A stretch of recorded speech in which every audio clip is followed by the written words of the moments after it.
from the station with the most local news in our West Michigan.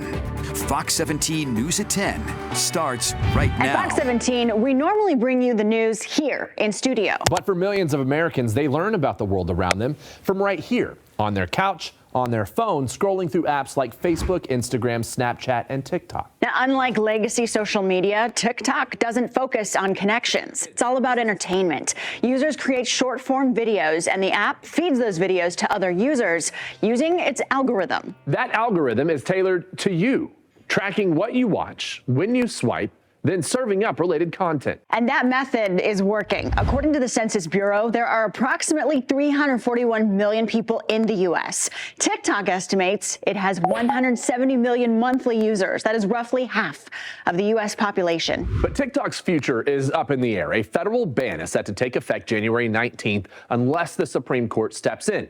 Tomorrow, justices will hear arguments from both sides. Scripps News' Liz Landers lays out the national security concerns that got us here. The fate of worldwide popular social media platform TikTok hangs in the balance at the Supreme Court on Friday in a case that pits arguments of free speech against national security. Social media phenomenon TikTok has 170 million American users, but its parent company ByteDance is China-based, raising concerns domestically about Chinese Communist Party involvement in the company. Congress passed a bipartisan law in April 2024 that banned TikTok from operating in the United States, citing national security concerns like ownership of U.S. user data. The legislation forces a sale by January 19th, essentially a divestment from ByteDance, or face a shutdown. TikTok has sued over the move, citing First Amendment and freedom of speech protections. Meg Reese, a former national security advisor to Senator Mitt Romney, explained the national security risks. We just have an opposition to foreign control of communications.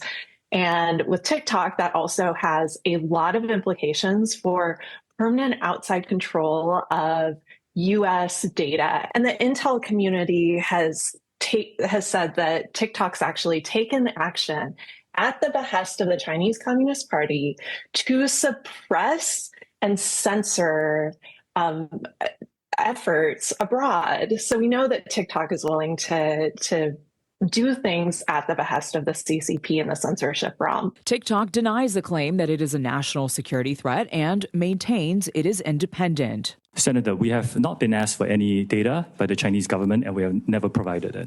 President-elect Trump, who has flipped his views on a ban over the years, recently filed a brief to the Supreme Court saying the First Amendment implications of the ban would be, quote, sweeping and troubling. The original sponsor of the bill, Congressman Mike Gallagher, who headed up the Select Committee on China, said last year that he even worked with the Biden National Security Team on technical assistance to carefully craft that legislation. Liz Landers, Scripps News, Washington.